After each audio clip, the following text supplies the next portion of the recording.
이제 예수님의 대제사장적 기도에 대해서 살펴보는 마지막 시간입니다. 예수님은 이 기도를 제자들이 듣도록 소리내어 하셨습니다. 그러니까 예수님의 이 기도는 하나님께 올려드리는 기도이면서 동시에 예수님은 이 기도를 통해서 우리에게 진리를 가르치고 계십니다. 그리고 예수님은 이제 대제사장적 기도를 하신 후에 겟세마네 동산에 가셔서 기도하시다가 붙들려 가셔서 십자가에 달려 죽으시게 됩니다. 따라서 그런 점에서 예수님의 이 기도는 예수님의 우리에게 마지막으로 남겨주신 유언과 같은 말씀이라고 할 수 있습니다. 유언이란 남은 자들이 꼭 기억하며 살기를 바라는 그런 내용을 이야기하는 것이죠. 그런데 오늘 보면은 그 유언의 또 마지막 결론입니다. 따라서 우리가 다른 내용은 기억을 못하더라도 오늘 예수님이 마지막 결론으로 하시는 이 말씀은 우리가 꼭 기억하고 붙들고 살아야 될 것입니다. 그럴 때 우리는 이 세상을 이기는 자가 될 수 있습니다. 자, 그러면 예수님이 마지막으로 이제 결론으로 우리에게 하시는 말씀은 뭘까요? 한번 24절 오늘 보면 24절을 한번 같이 읽습니다. 시작. 아버지여 내게 주신 자로 나 있는 곳에 나와 함께 있어 아버지께서 창세전부터 나를 사랑하시고 영광을 그들도 보게 하시기를 원하나이다. 예수님은 아버지여 내게 주신 자도 나 있는 곳에, 있다가 에이미 현재형입니다. 지금 내가 있는 곳에 나와 함께 있게 해 주옵소서. 그렇게 기도합니다. 지금 예수님은 어디에 계십니까? 지금 이 기도를 하고 계시는 예수님은 겉으로 보면 제자들과 함께 다락방에 계십니다. 그리고 온 세상이 예수님을 알지 못한 채 예수님을 거부하고 대적하고 조롱하고 욕하고 죽이려고 하는 그런 상황 속에 예수님이 거하고 계십니다. 그러나 예수님은 계속해서 나는 아버지 안에 있고 아버지는 내 안에 계시고 나와 아버지는 하나다 그랬었죠. 그러니까 예수님은 지금 영적이라는 말은 진짜라는 말이에요. 진짜 실체. 진짜로는 예수님 어디에 계신다는 말입니까? 하나님 안에 거하고 계시다는 거예요. 예수님은 지금 진짜로는 하나님 보좌 우편에 앉아 계신다는 것입니다. 에베소서 2장 4절부터 6절입니다. 긍휼이 풍성하신 하나님이 우리를 사랑하신 그 큰 사랑을 인하여 허물로 죽은 우리를 그리스도와 함께 살리셨고 너희는 은혜로 구원을 받은 것이라. 또 함께 일으키사 그리스도 예수 안에서 함께 하늘에 앉히시니. 하나님이 우리를 향하신 그 크신 사랑을 인하여 허물로 죽은 우리를 그리스도와 함께 살리셨고 또 함께 일으키사 그리스도 예수 안에서 함께 하늘에 앉히셨다고 말씀합니다. 앉히셨다는 과거형입니다. 하나님이 그리스도 안에서 그리스도와 함께 우리를 이미 하늘에 앉히셨다는 것입니다. 원래 우리는 하늘에 앉은 자로 지음을 받았다는 것입니다. 그런데 아담과 하와가 선악과 따먹고 범죄함으로 하늘에서 음부로 추락을 해버린 것입니다. 그게 이사야서 14장 12절부터 15절 말씀이죠. 너 아침의 아들 계명성이여 어찌 그리 하늘에서 떨어졌으며 너 열국을 엎은 자여 어찌 그리 땅에 지켰는고 네가 네 마음에 이르기를 내가 하늘에 올라 하나님의 무별 위에 내 자리를 높이리라. 내가 북극 지표의 산 위에 앉으리라. 가장 높은 구름에 올라가 지극히 높은 이와 같아지리라 하는도다. 그러나 이제 내가 스올 그 구덩이 맨 밑에 떨어짐을 당하리로다. 물론 이건 문맥상으로 보면 바벨론 왕 느부갓네살의 교만을 이야기하는 내용입니다.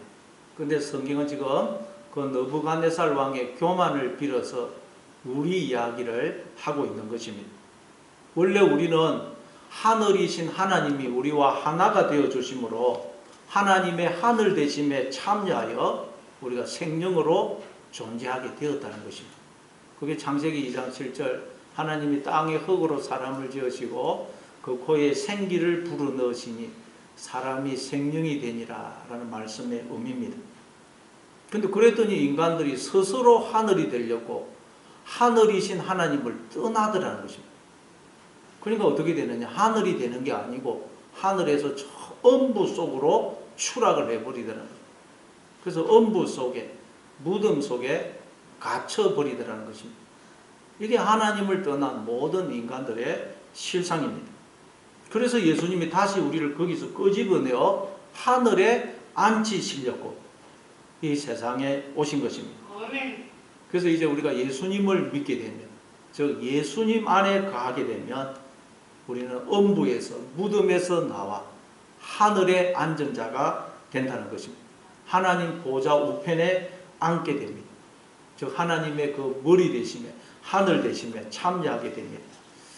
그럼 우리가 예수님을 믿는다는 말은 무슨 뜻이라 그랬죠? 예수님 안에 간다는 말이고, 우리가 예수님 안에 거하기 위해서는 오직 하나님만 바라봐야 된다 그랬죠.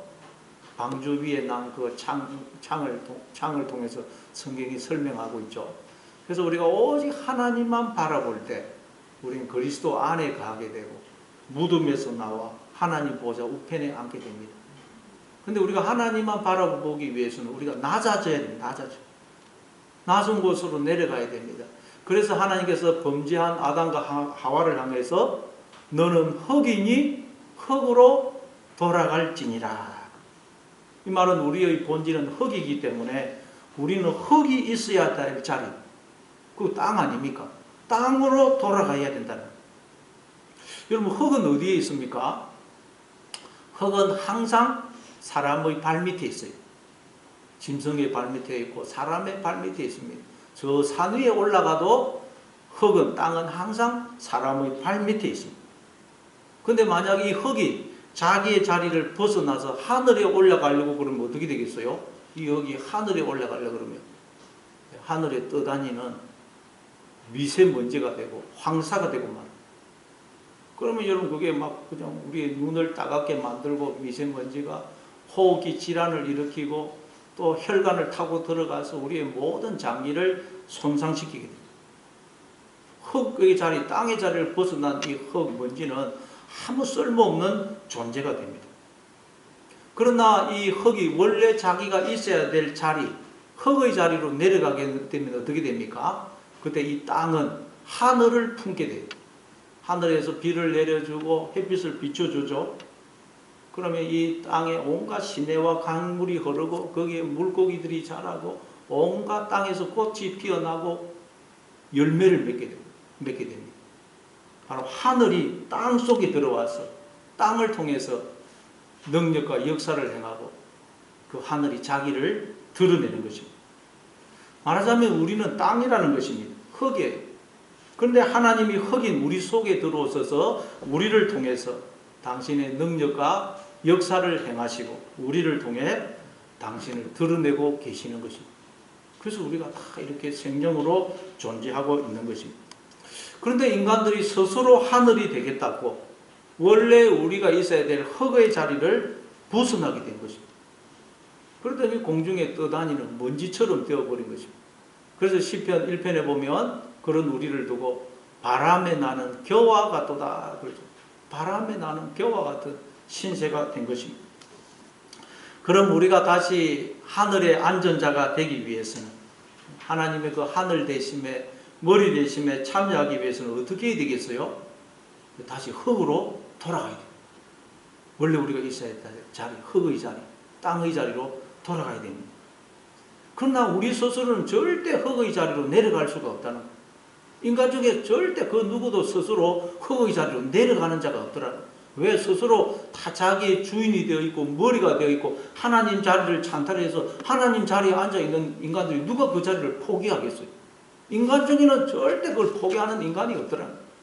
그래서 하나님이 강제로 우리를 다시 땅의 자리로 돌려보내시는 것입니다. 오직 하나님만 바라보고 의지하는 자리로 우리를 내려가게 하시는 것입니다. 그 과정이 바로 고난이고 환난입니다. 그래서 요한계시록 12장 7절에 보니까 하늘에 전쟁이 있다고 그러죠. 전쟁. 미가엘과 그의 사자들이 용과 그의 사자들과 더불어 싸우는데 용과 그의 사자들이 이기지 못해서 하늘에서 있을 곳을 얻지 못해서 땅으로 내쫓기더라고요. 근데 용이 땅으로 내쫓기면서 어떻게 해요? 크게 분을 내면서 내려가더라고요. 이 용이라는 것은 여러분 다 나의 주인이 되어 있는 하나님 자리에 앉아 있는 우리의 옛사람, 옛자, 육을 가리킵니다. 그런데 하나님께서 그런 교만해져 있는 우리를 여러 가지 고난과 환난과 시련과 어려움을 통해서 하늘에까지 올라가 있는 우리를 땅으로 낮추시니까 우리가 감사하는 것이 아니고 다 우리가 낙심하고 절망하고 하나님 어떻게 저한테 이러실 수가 있습니까? 그러면서 하나님께 화를 내면서 따지고 불평 원망을 토해내더라는 거예요.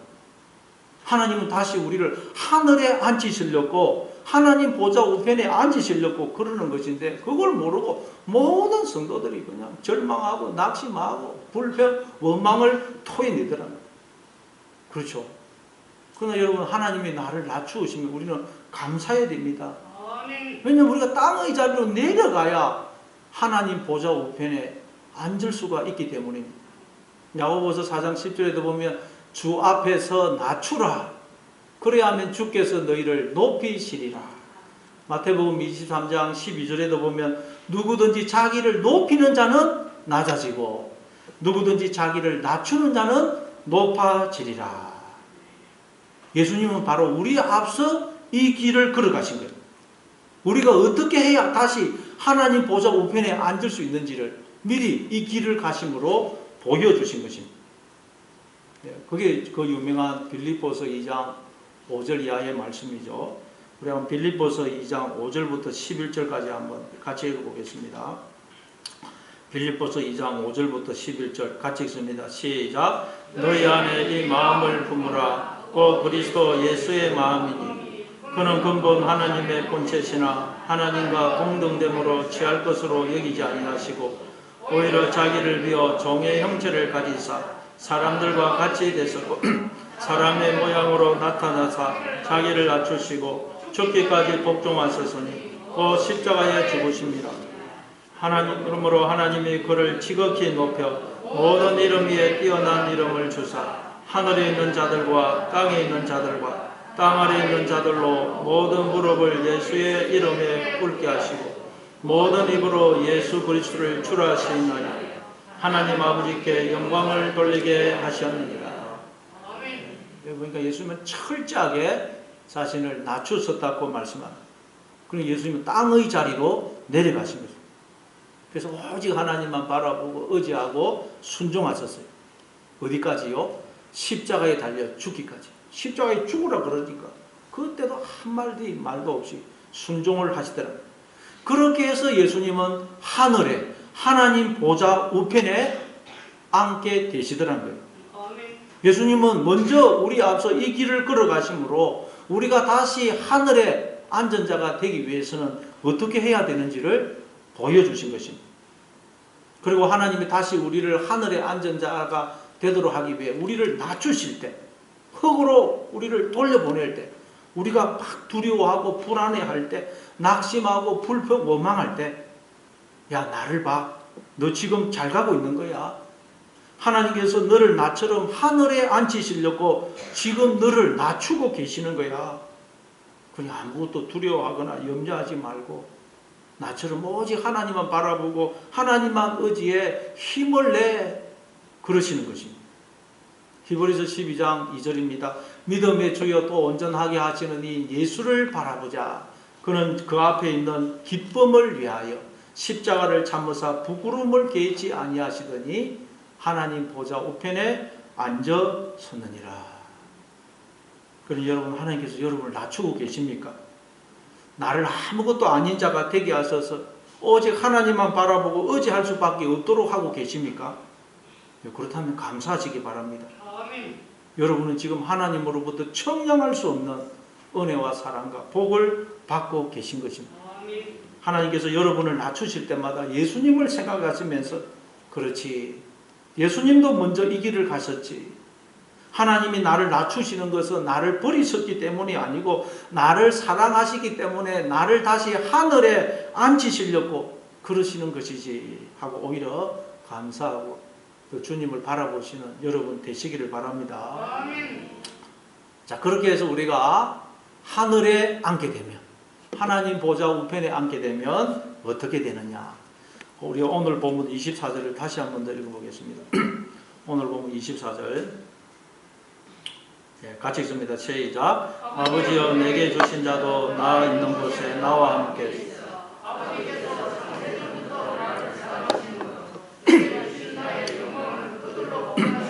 원하나옵나이다. 우리가 낮아져서 하나님 보좌 우편에 앉게 되면 뭘 보게 되느냐, 뭘 깨닫게 되느냐. 하나님께서 창세 전부터 나를 사랑하셨다는 것을 깨닫게 된다는 것입니다. 창세전에, 창세전이란 언제입니까? 내가 이 세상에 태어나기 전에, 부모님도 계시기 전에, 이 세상이 존재하기 전에, 그때 하나님이 나를 아셨고 나를 사랑하셨다는 것을 우리가 알게 된다는 겁니다. 여러분, 이게 이해가 됩니다. 내가 존재하기도 전에, 부모님도 존재하기도 전에, 이 세상이 존재하기 전에, 영원 전에 하나님은 이미 나를 아셨고 나를 사랑하셨다는 거예요. 그래서 하나님이 나에게 영광을 주셨다는 거예요. 즉 내 안에 하나님이 임재하셔서 나와 하나가 되어 주심으로 나로 하여금 하나님의 그 생명과 존재의 그 존귀와 영광에 참여하게 하셨다는 거예요. 그럼 여러분, 우리 인간은 아무도, 우연히 태어난 인간은 아무도 없다는 거예요. 창세전에 하나님이 이미 나를 아셨고 나를 사랑하셔서 나에게 영광을 주시려는 하나님이 그 놀라운 계획과 작정을 세우시고, 그래서 그 계획 속에 이 세상을 창조하시고 아담과 하와를 지으시고 수많은 사람들이 태어나게 하시고, 그러면서 수많은 사람들 중에 어떤 남자 여자가 결혼하게 해서 거기서 정조 할아버지가 딱 태어나게 하고, 또 여기서는 수많은 사람들 중에서 어떤 남자 어떤 여자가 결혼해서 정조 할머니가 태어나게 하고, 그리고 그 수많은 사람들 가운데 정조 할아버지 정조 할머니가 딱 결혼을 해서 할아버지 태어나게 하고, 또 여기서는 수많은 사람들 가운데 어떤 남자 어떤 여자 결혼해서 할머니가 태어나게 하고, 또 수많은 사람들 가운데 이 할아버지 할머니가 딱 결혼해서 아버지 태어나게 하고, 또 여기서는 수많은 사람 가운데 어떤 남자 어떤 여자 결혼해서 어머니가 태어나게 하고, 그리고 또 수많은 사람 가운데 아버지 어머니가 딱 결혼하게 해서 하나님은 나를 태어나게 하셨다는 거예요. 하나님이 창세전에 이미 나를 아셨고 나를 사랑하셔서 나에게 영광을 주시려는 이 계획과 작정 속에 이 세상을 창조하셨고 인류의 역사를 진행하셨고 그 수많은 선조들의 그 결혼을 다 하나님이 섭리하셨고, 그래서 때가 되어서 나를 이 세상에 태어나게 하셨다는 거예요. 이 세상에 우연히 태어난 인간은 아무도 없다는 거예요. 하나님의 이 놀라운 계획과 섭리 속에 모든 생명들이 이 세상에 태어난다는 거예요. 뿐만 아니라 우리의 이 땅에서의 인생도 하나님께서 다시 우리에게 영광을 회복시키기 위한 그 놀라운 계획과 작전 속에 한치의 오차도 없이 하나님께서 우리의 인생을 이끌어가고 계신다는 거예요. 이게 우리를 향한 하나님의 사랑이라는 것입니다.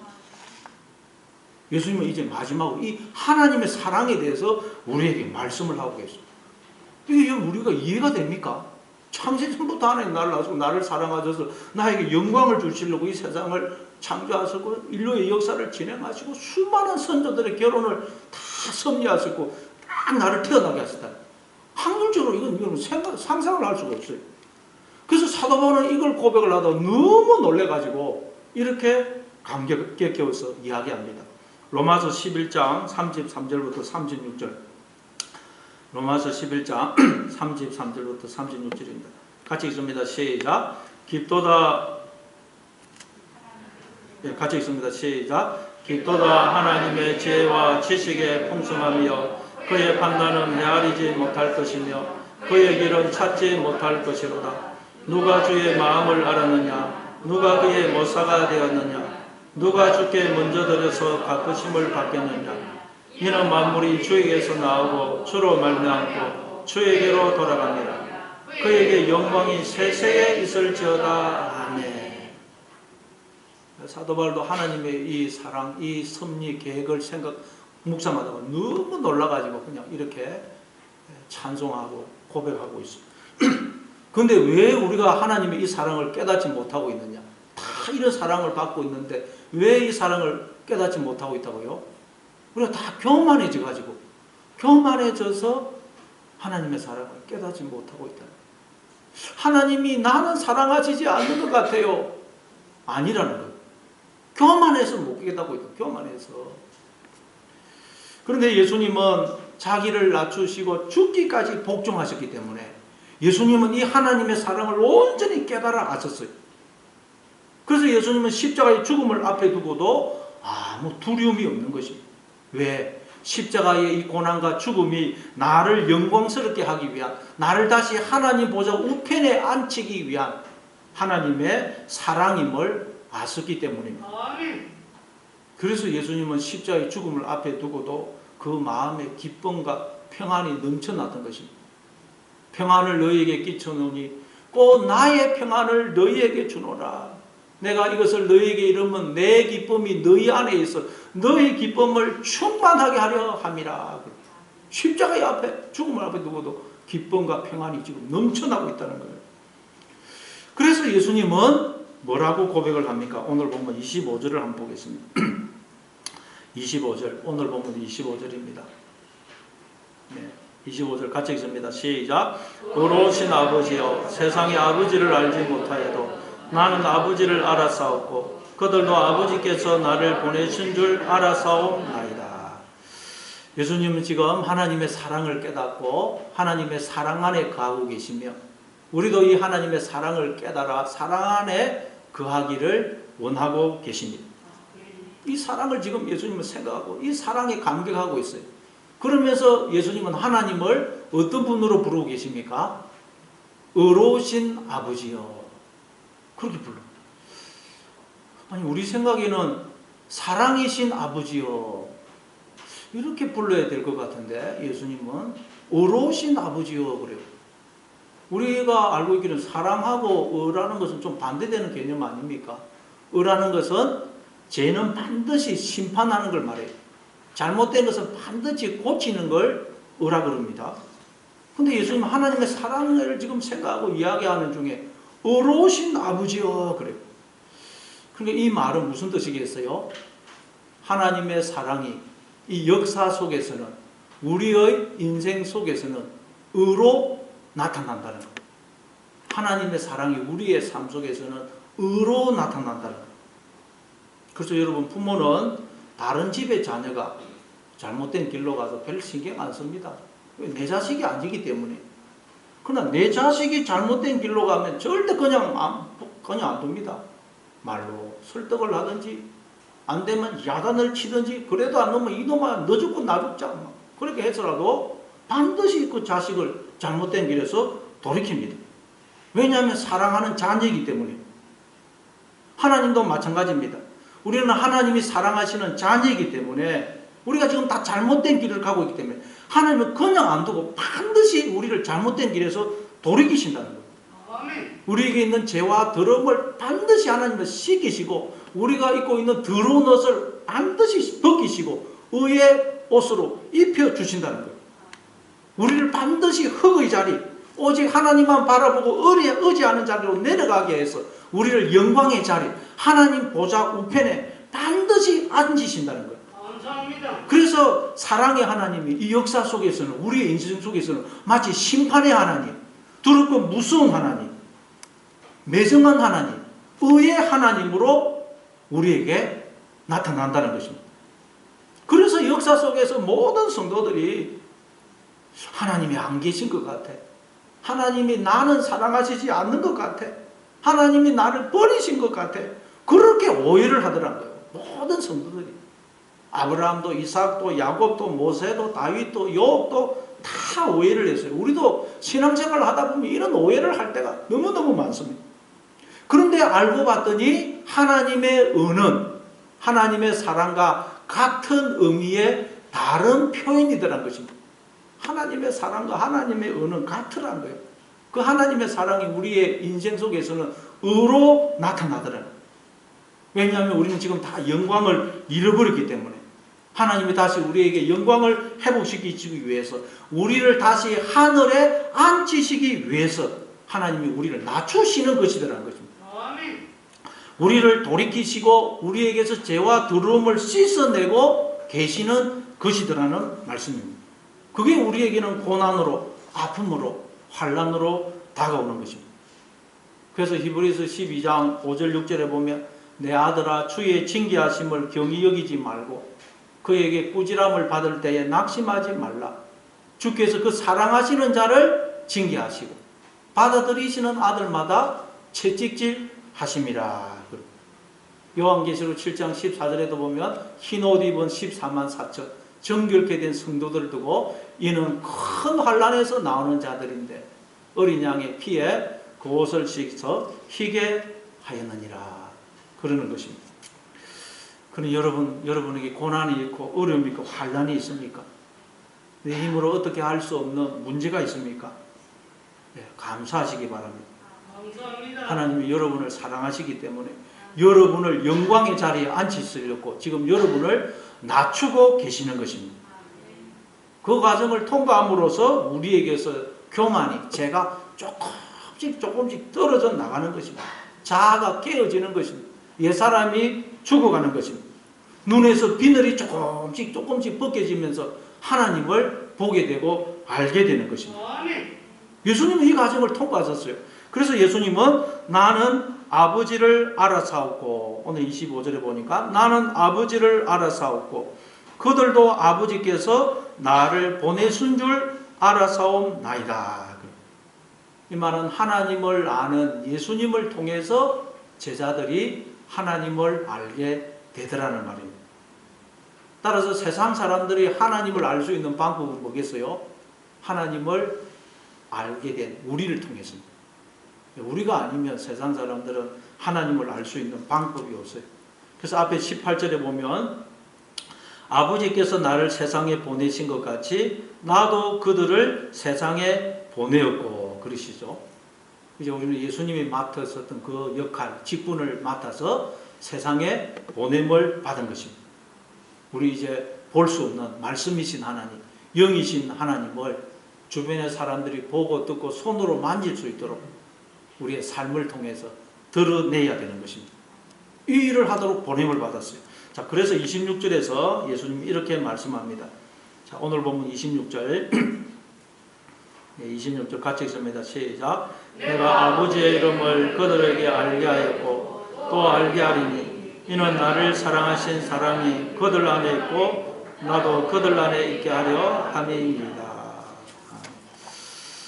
우리가 하나님을 알아 하나님을 드러내도록 증언하도록 하기 위해 예수님이 우리에게 아버지의 이름을 알게 하셨다. 아버지의 이름을 우리에게 알게 하셨다. 유대인들은 하나님의 이름이 뭔지 다 알고 있습니다. 엘로힘이고 여호와라는 것을 알고 있어요. 근데도 하나님의 이름을 알겠다는 말은 전에도 말씀드렸듯이 하나님과 우리가 어떤 관계에 있는지를 알게 하셨다는 그런 의미라고 그랬죠. 이름이라는 것은 관계를 맺게 될 때, 관계 속으로 들어올 때 비로소 가지게 되는 것입니다. 관계 속으로 들어올 때 관계를 맺는 자들이 서로가 서로에게 이름이 되어줍니다. 예를 들어서 남자 여자가 결혼을 한다. 그러면 그때부터 남자는 여자에게 여자는 남자에게 이름이 되어져요.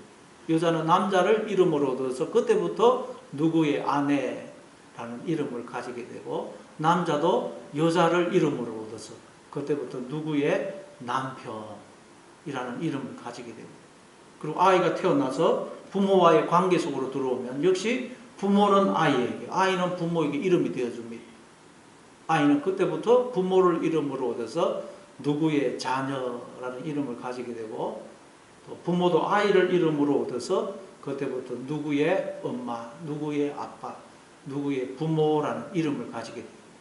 마찬가지로 하나님이 우리를 지으심으로, 우리에게 생명을 부어서 우리를 지으심으로, 우리가 하나님과의 관계 속으로 들어오므로 하나님은 우리의 이름이 되어주시고 우리는 하나님께 이름이 되어드렸다는 거예요. 그래서 우리는 하나님을 이름으로 얻어서 하나님의 자녀, 그리고 하나님은 또 우리를 이름으로 얻어서 누구의 아버지, 누구의 하나님이라는 이름을 가지게 되었다. 그래서 성경에 보니까 나는 네 하나님이고 너는 내 자녀야, 그러시는 것입니다. 그래서 성경에 보면 하나님의 이름이, 대표적인 이름이 엘로힘이고 여호와인데 이 이름에도 다 그런 의미가 들어있어요. 창세기 1장 1절에 보니까 태초에 하나님이 천지를 창조하시니라 되어 있죠. 히브리어로 보면 베레시트 바라 엘로힘 하사마임 웨에타 아레천데, 히브리어는 항상 격을 맞춘다 그랬죠. 주어하고 동사의 격을 맞춰. 주어가 1인칭이면 동사도 1인칭 동사, 주어가 3인칭이면 동사도 3인칭 동사. 근데 베레시트, 태초에, 바라, 창조하다. 이 바라, 창조하다는 3인칭 남성 단수형입니다. 근데 주어 엘로힘은 복수형이에요. 격이 안 맞아요. 히브리는 반드시 격을 맞추는데 격이 안 맞아요. 그래서 학자들은 이 엘로힘은 삼위일체 하나님을 가리킨다, 그렇게 이야기합니다. 그것도 맞는 말이에요. 근데 성경에 보니까 시편 82편 6절에 보니까 하나님이 뭐라 그래요? 내가 말하기를 너희는 신들이며 다 지존자의 아들들이라 하였으나 그래요. 너희는 신들, 이게 엘로힘입니다. 하나님이 우리를 향하여 너희는 엘로힘이야 그랬어요. 엘로힘이야. 요한복음 10장 34절에도 보면 예수님이 이 시편 82편의 말씀을 인용하면서 이렇게 말씀하십니다. 예수께서 이르시되 너희 율법에 기록된 바 내가 너희를 신이라 하였노라 하지 아니하였느냐. 성경은 폐하지 못하나니 하나님의 말씀을 받은 사람들을 신이라 하셨거든. 하물며 아버지께서 거룩하게 하사 세상에 보내신 자가 나는 하나님의 아들이라 하는 것으로 너희가 어찌 신성모독이라 하느냐. 예수님이 이 땅에 오셔가지고 내가 하나님의 아들이다 그러니까 사람들이 아니 우리와 똑같은 인간인 주제에 지가 하나님이라니 신성모독을 하고 있다. 그러니까 예수님이 이 시편 말씀을 인용하면서 성경에 보면 하나님의 말씀을 받은 자를 엘로힘이라고 하지 않았느냐. 근데 내가 하나님의 아들이라 그런다고 왜 신성모독이라 그러냐. 우리 보고 또 엘로힘을 그래요. 성경은 하나님의 말씀을 받은 자, 하나님의 말씀으로 우리에게 임하게 되면 우리가 엘로힘이 된다. 그러니까 여러분 이 엘로힘은 뭐겠어요? 하나님과 우리가 하나 된 상태로 엘로힘이거든요. 엘로힘. 그래서 에베소서 1장 23절에 보니까 교회는 그의 몸이니 만물 안에서 만물을 충만하게 하시는 이에 충만함이라 그러죠. 교회, 우리가 다 교회입니다. 에클레시아, 불러냄을 받은 사람. 우리가 다 교회. 교회는 그의 몸, 그리스도의 몸, 하나님의 몸이고 하나님은 우리의 머리가 되셔서 몸인 우리를 충만케 하시고 우리는 하나님의 몸이 되어서 머리이신 하나님을 충만케 한다는 거예요. 원래 하나님은 스스로 우리가 없어도 홀로 자족하시고 충만하신 분입니다. 그런데 하나님은 우리와 하나 되어서 이제 우리가 아니면 충만하지 않기로 그렇게 작정하십니다. 왜? 우리를 하나님의 그거 충만하심에 참여케 하기 위해서요. 그래서 하나님은 우리가 머리와 몸의 관계로 하나 된 상태를 엘로힘이라 그러고, 그래서 하나님을 두고 엘로힘이라 그러면 우리의 머리이신 하나님. 우리 보고 엘로힘이라 그러면 몸, 하나님의 몸, 하나님께 붙어 있으므로 하나님의 그 생명과 존재에 참여하고 있는 우리, 그럼 우리를 엘로힘이라고 해요. 그러니까 태초에 하나님이 엘로힘이 천지를 창조했다는 말은 그 하나님은 우리와 상관없는, 나와 상관없는 하나님이 아니고 나와 함께 하셔서 영원토록 나와 하나이신 하나님, 지금도 나와 함께 하시는 그 하나님이 천지에, 태초에 천지를 창조하셨다는 말이에요. 나와 상관없는 하나님이 아니고 지금도 나와 함께 하시는 하나님, 영원토록 나와 함께 하시는 그 하나님이 여러분 태초에 천지를 창조하셨다는 말이에요. 그리고 여호와라는 이름도 말씀을 들었죠. 모세가 하나님께 하나님 이름이 뭡니까? 나는 스스로 있는 자니다. 예어의 아셀, 예어의. 이걸 뭐 나는 스스로 있는 자니라 번역을 했는데, 예어에는 있다, 존재하다라는 뜻의 하야라는 동사의 1인칭 미의 완료형이에요. 예어의 아셀, 아셀은 관계대명사, 예어에는 똑같은 앞에 예어와 같고, 그러니까 나는 존재하는데 미의 완료형은 계속 진행을 가리켜요. 나는 계속 존재하는데 어떻게 아셀리아로, 아셀리아도 예어예요. 나는 존재하는데 나는 계속 존재하다로 존재한다. 나는 존재하는데 나는 존재한다로 존재한다. 이걸 매끄럽게 번역하면 나는 존재하는 나로 존재한다. 나는 존재하는 나로 존재한다. 바로 하나님이 우리와 하나가 되셔서 우리를 존재케 하셨을 뿐만 아니라 우리를 통해서 당신을 드러내고 계시다는 거예요. 이게 하나님의 이름이에요. 하나님과 우리는 이런 관계 속에 있다는 거예요. 그러니까 모든 인간은 그냥 태어나는 것이 아니라는 거예요. 하나님이 그를 품으시고 그 안에 생기로, 영으로, 생명으로 들어와 주셔서 하나가 되어 주심으로 모든 인간들이 이 세상에 생명으로, 생명으로 태어난다는 거예요. 이게 인간 존재의 신비라는 신비. 그러니 여러분은 하나님 안에 있고 하나님은 여러분 안에 계시다는 것을 믿으시기 바랍니다. 하나님이 창세전에 나를 아셨고 창세전에 나를 사랑하셔서 나에게 이런 영광을 주셨다는 거예요. 그래서 저와 여러분이 다 이렇게 존재하고 있다는 거예요. 창세전에 나를 아시고 나를 사랑하셔서. 그래서 이런 나를 사랑하신 사랑이 그들 안에 있고 나도 그들 안에 있게 하려 합니다. 이는 나를 사랑하신 사랑, 하나님이 예수님을 사랑하신 그 사랑이 우리 안에 있다는 거예요. 우리 안에. 하나님이 우리와 하나가 되어서 끊임없이 우리에게 자신을 주고 계시다는 거예요. 당신의 생명을, 전부를 우리에게 주는 그 사랑을 베풀어 주고 계세요. 우리는 다 하나님으로부터 이런 사랑을 받고 있습니다. 그런데 인간들이 아무리 하나님이 말씀을 하셔도 깨닫지를 못하고 이해를 못하더랍니다. 그래서 하나님이 사람이 되어 오셔서 십자가에 달려 죽으심으로 이 하나님의 사랑을 우리에게 확정해 주신 것입니다. 예수님이 굵은 대못에 밖에서 그 나무와 하나가 되어서 물과 피를 흘려주시죠. 마찬가지로 하나님이 굵은 대못에 박히는 고통을 감수하시고는 바짝 마른 나무와 같은 우리와 영원토록 하나가 되어 주셔서 끊임없이 물과 피를 흘려주심으로 바짝 마른 나무와 같은 우리에게 지금 이렇게 생명이 흐르고 있다는 거예요. 그래서 로마서 5장 8절에 보니까 우리가 아직 죄인 되었을 때 그리스도께서 우리를 위하여 죽으심으로 하나님께서 우리에 대한 자기의 사랑을 확정하셨느니라. 이해가 됩니까, 여러분? 우리는 하나님으로부터 이런 사랑을 받고 있다는 것입니다. 이처럼 하나님이 우리를 사랑하시기 때문에 우리에게 영광을 주시려고, 우리를 다시 하늘에 앉히시려고, 하나님의 그 존귀와 영광과 신성한 성품에 하나님의 모든 것에 참여케 하시려고 우리를 낮추고 계시다는 거예요. 감사합니다. 우리를 연단하고 계세요. 내가 이렇게 생명으로 태어난 것도 그냥 태어난 게 아닙니다. 창세전에 하나님 나를 사랑하셔서 그 작정과 섭리 속에 내가 태어났다. 사랑의, 하나님의 사랑의 결과입니다. 내 인생도 철저하게 나를 영광스럽게 하시려는 그 하나님의 사랑에 의해서 그 섭리와 계획 속에 한치 오차도 없이 하나님에 의해서 이끌려지고 있다는 것. 모든 것은 하나님의 사랑이라는 사랑. 예수님 마지막에 이 말씀을 하고 계세요. 우리 인생에 일어나는 모든 것은 다 하나님의 사랑이라는 거예요. 그러니 여러분 이 사랑으로 모든 두려움, 불안, 절망, 낙심을 떨쳐버리시기 바랍니다. 이 사랑으로 행복해 하시고 이 하나님의 사랑을 알지 못하는 주변의 사람들에게 이 사랑을 알게 해주므로 이 하나님의 사랑이 더 생수의 강처럼 흘러나시는 여러분의 생애가 되시기를 바랍니다.